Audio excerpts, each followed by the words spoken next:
The following programming is EI, educational and informative.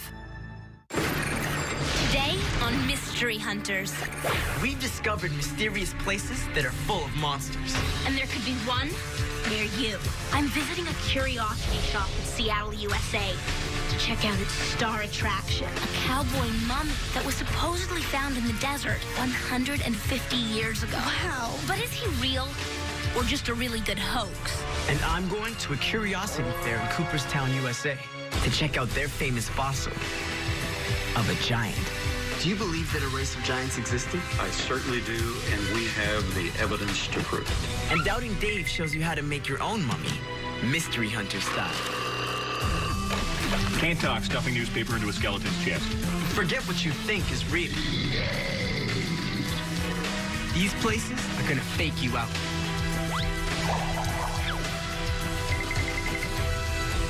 This is Mystery Hunters.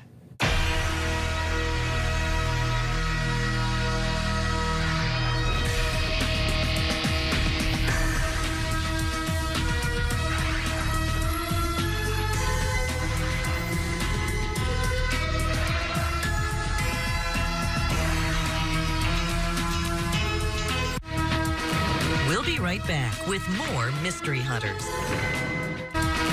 We now return to Mystery Hunters. Have you ever seen a werewolf? Or Bigfoot? Or a fairy? They could be down the street from you, in a place just like this. This store is full of very weird stuff.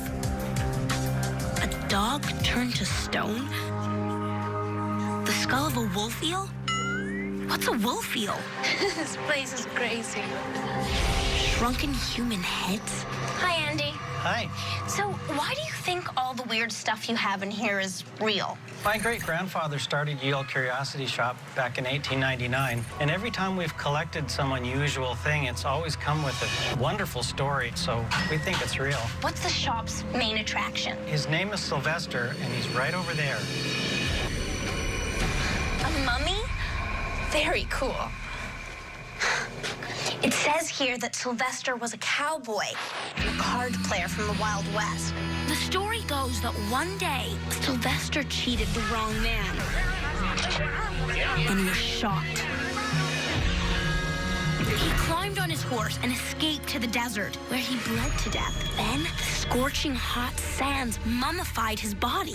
How did you get Sylvester? Legend has it that these wandering cowboys found him in the desert, and they dragged him into town and sold him to this weird doctor, and then we acquired him about 50 years ago. Do you believe Sylvester's story? Well, I think we do, but he really is a mystery to us.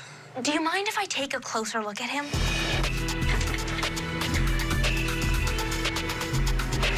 He looks so incredible out of the case. Isn't he something? I mean, he has chest hair and his mustache and his teeth. But is he the real deal or just a hoax? I called in mummy detectives Ron Beckett and Jerry Conlog to help me find out if Sylvester's a mummy or just a dummy. Have you ever examined a mummy that turned out to be a fake? Well, sure. In the 1800s, people would pay to see mummies in circuses. In fact, they were a big draw. They brought in a lot of money. And a lot of those mummies were fakes. Yeah, but Sylvester has a whole story behind him. Could that be fake, too? Well, Sylvester was part of a traveling circus or a carnival.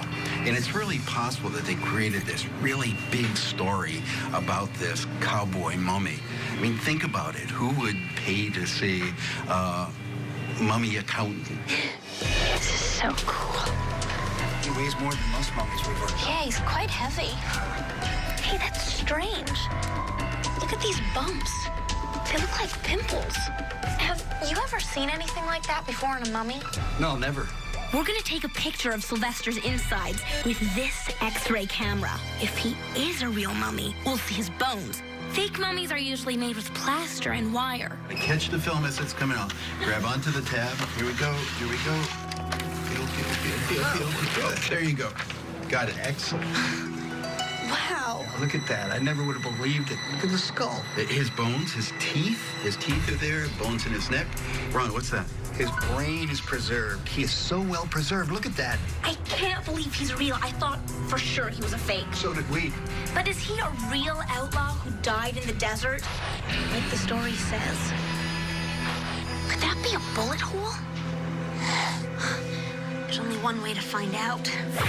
This machine is scanning Sylvester's body to give us a 3D picture of his insides. If there's a bullet in him, we'll see it.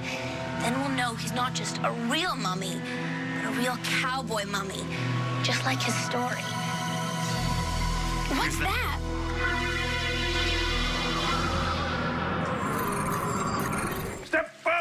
Step forward now, ladies and gentlemen.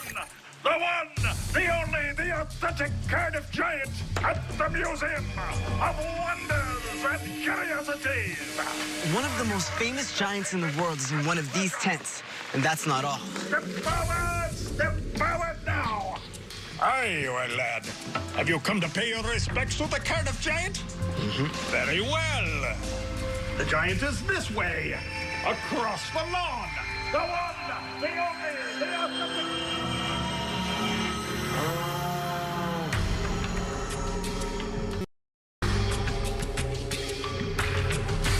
The Cardiff Giant, a fossilized giant of huge proportion, discovered in 1869 in William C. Newall's backyard while he was digging a well.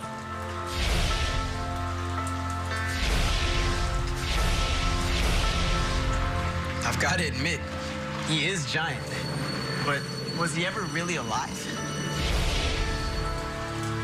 Video vault, evidence, giants. These are just some of the many giant stone tools that I've found around Australia that belong to giant people up to 12 foot in height. Whoa. And they were very strong. For example, they would have had to have been to use this club, which is 36 pounds in weight. A knife, which was also used with one hand with ease, but of course I'm not a 12-foot man, so it's very heavy for me to hold. Whoa. Here's a normal man today, and a sketch of one of these giant beings. If these tools are real, they could be evidence of a whole race of giants. I've got to call this guy. Contact Rex Gilroy, Australia. Hello? Hi, Rex. I'm searching for evidence of giants. Can you tell me where you found those giant tools? All over Australia. They're everywhere. If you know where to look for them. Who do you think they belong to? Do you believe it could have been a race of giants? Definitely. We've had giant plants. We've had giant animals. Dinosaurs, for example. Why not giant humans? Rex may be onto something. I've investigated giant squid, giant sharks, and even the giant sloth. It all sounded like science fiction, but ended up being real. Maybe a race of giant people isn't such a crazy idea.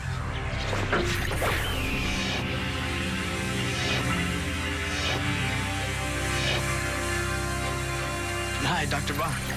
Hello, Araya. I heard that you have evidence that giant humans might have existed. That is correct. As you can see from the museum, we do scientific research on giant forms. But when it comes to man, the information is so precious that we keep it in safety deposit. Can we go see it? Could there really be proof in here that giants existed?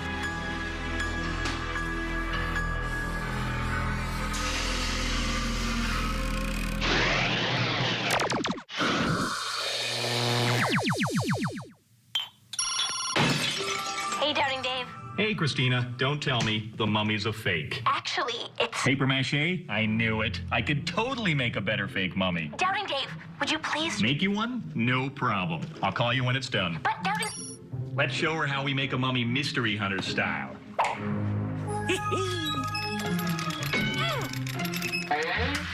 All you need to make your fake mummy is a big stack of newspapers, some paper towels, some brown spray paint, wallpaper paste, and a cheap Halloween skeleton.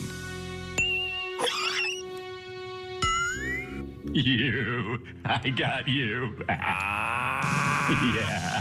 First, lay down some newspaper and lie your skeleton on top of it. Then fill his rib cage up to the top with crumpled newspaper. Doubting Dave. Can't talk stuffing newspaper into a skeleton's chest. Next, tear some more newspaper into strips, then dip them into your wallpaper paste, and wrap them around the arms and legs of your skeleton to make them thicker. A real mummy isn't just bones. It actually has dried out flesh on it. When your newspaper dries, it'll look fleshy too. Next, tear some paper towels into strips. Then dip them into your wallpaper paste and lay them over the skeleton's ribs like skin. Lots of fake mummies are made just like this, and some of them look so real, you'd have to examine them very carefully to realize you've been duped. Paste some more paper towels over the skeleton's skull and eyes, so once they're painted, they'll look sunken in. Then finally, spray paint the whole skeleton light brown from head to toe. There you have it, a totally convincing fake mummy. Just like Sylvester.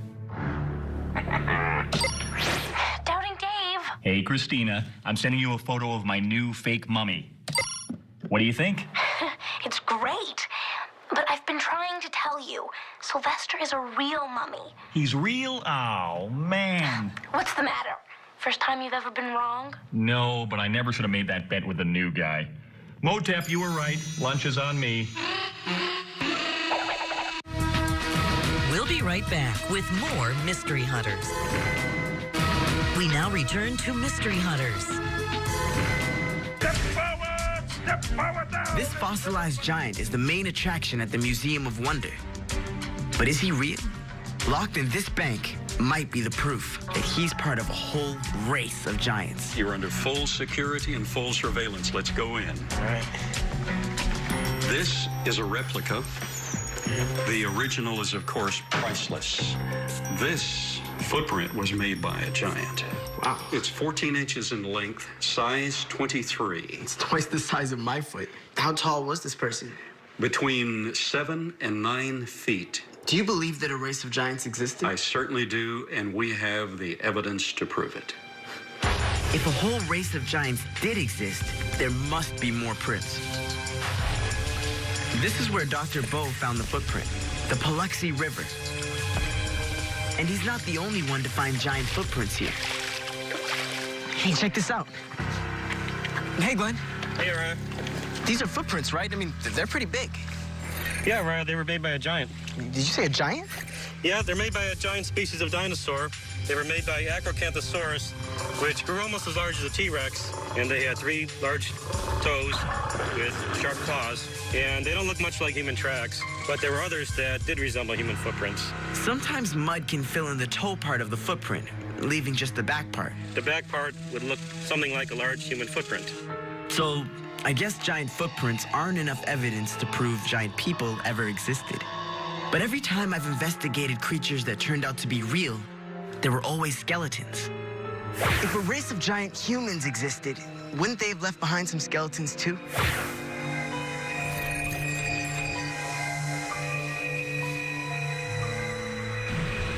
Could Dr. Bo have been right? Do you believe that a race of giants existed? I certainly do, and we have the evidence to prove it.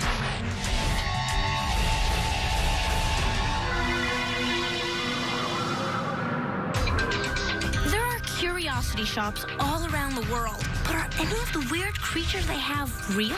This mummy is. The shop said he was a cowboy who was shot and mummified in the desert. If there's a bullet inside of him, that means his story is most likely true.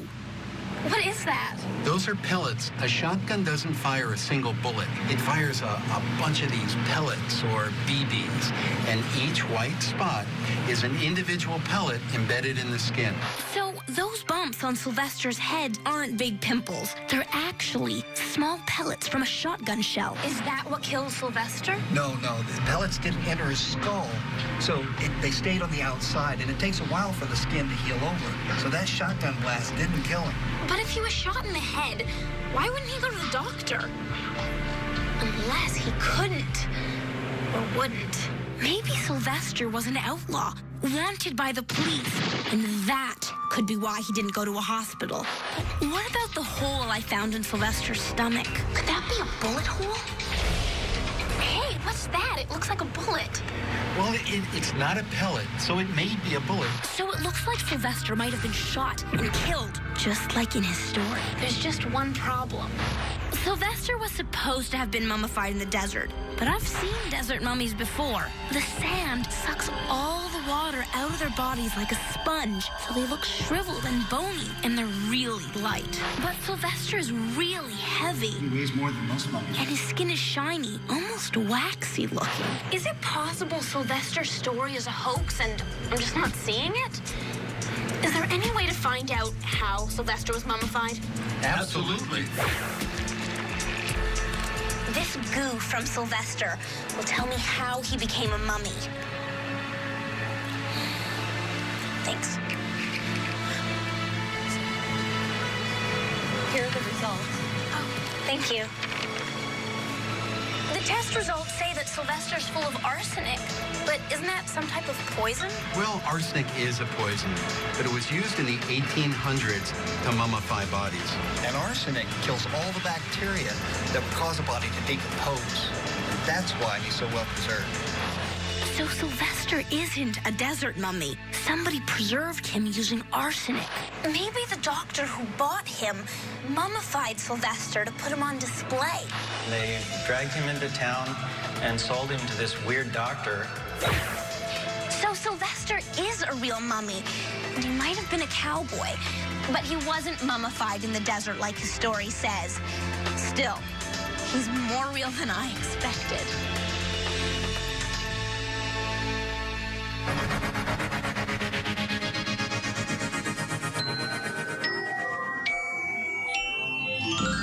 You think you could tell what's real and what's fake at a curiosity museum? Harry and Haley Pullen of Alberta, Canada thought they could. But then they saw something very weird, and now they're not so sure. Take a look on the Mystery Illustrator. Dear Doubting Dave, my sister and I saw a mermaid mummy here in Alberta, Canada. It's under glass in a museum, and the sign beside it says that a man caught it in Lake Superior a long time ago. Is it real? Well, Harry, get the book. Even if mermaids did exist, they're supposed to be spotted in oceans, not lakes. So I was extra suspicious when I read about your mermaid mummy. Then I tracked down this photograph of the mermaid mummy you saw. And even though it looks real, it also looks like the same kind of fake mermaid mummy you can find in curiosity shops around the world. Sometimes they're carved out of wood or rubber, but the mermaid mummy you saw is probably the kind that's put together using real animal parts, like the tail of a fish and the head of a monkey. So, Harry, the mermaid mummy near your home is definitely not real. But it just goes to show you, you can't believe everything you see at a curiosity museum. This is going to take some getting used to.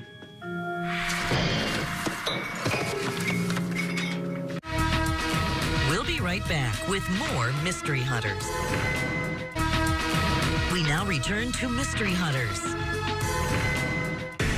Is it possible a race of giants once walked the earth? I found giant fossils. Hey, check this out. And footprints. And now, this. Oh, hi. Hi, Brian. So, who is this? This is the Mutter Giant. And how tall is he? He's 7'6", and I know you may say 7'6" isn't that tall. Yeah, you're right, because I have seen taller people before. Robert Wadlow measured 8 feet 11 inches. He's the tallest man we know of, easily 2 heads taller than the Mutter Giant. So do you think that this is a giant or just the skeleton of a really tall person?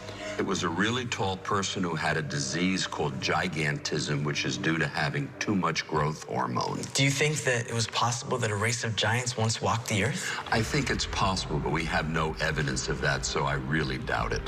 So the Mutter Giant was just the skeleton of a really tall person. But what about the Cardiff Giant? Robert Wadlow was taller than the Mutter Giant. But the Cardiff Giant is taller than Robert Wadlow. Could he really be a fossilized giant? C.R. Jones has studied the fossil of the Cardiff Giant. Do you think that this is the fossil of a real giant? Definitely not. We really know that this is a carving from a large block of stone. Can you prove it? Of course. I have some things down here if you'd like to look at them. One of the things that happens when animals are fossilized is they get sort of buried in stone. Even though the Cardiff Giant looks like he's made of the same rock as this fossil, he's made of a different, softer rock called gypsum. And I'm going to put this piece of gypsum in the water, and you put the stone in the water, the true fossil, we'll see the difference. As you can see, the gypsum dissolves almost immediately. Very soft, very soluble. The fossil, on the other hand, is stone, and it doesn't dissolve. Because the Cardiff Giant is made from a stone that dissolves in water, he can never have lasted for years and years underground. So the Cardiff Giant isn't a giant fossil. He's just a statue of a giant man. But why would someone carve a giant human? And pretend he was a fossil he found buried in the ground. The one, the only, the authentic Why are you calling this the authentic Cardiff Giant? I just found out it's fake. Why, it is a real fake. I'm confused. This giant was made by a man named George Hull. The Cardiff Giant was created as a hoax. George Hull built and buried it so his brother-in-law would discover it and believe that giants existed. Then people started paying to see it. They made a great deal of money with it. I still don't get it. If you know that the Cardiff Giant is a fake, why do you keep calling him authentic? Because he is the original Cardiff Giant. Why, a man named P.T. Barnum, a circus man, was jealous of how much money it was making. And so, he had his own Cardiff Giant made. So his Cardiff Giant is a fake version of your Cardiff Giant, which makes yours the authentic one, even though it's a fake. Now you've got it, lad. Like I said, it's for your entertainment and pleasure. So the Cardiff Giant is just a big hoax. Well, you know what I say? Things aren't always what they seem.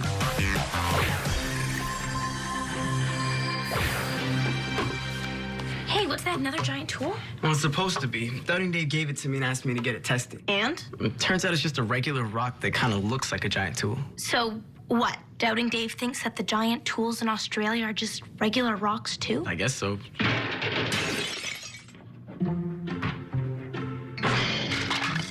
Hey, Rye, you get that rock tested? Yeah. It's just the rock.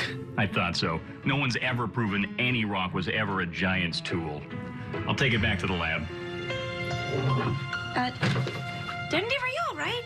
I'm fine. I guess things aren't always what they seem. Oh, Doubting Dave, the stairs!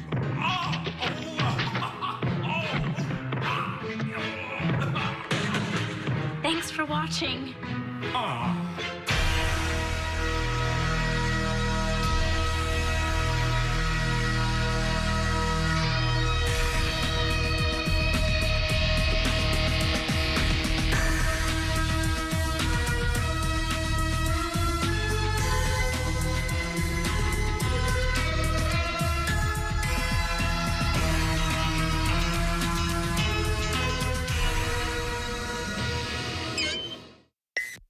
This is MeTV, Providence, New Bedford's home for memorable entertainment television. That's memorable. That's me. MeTV.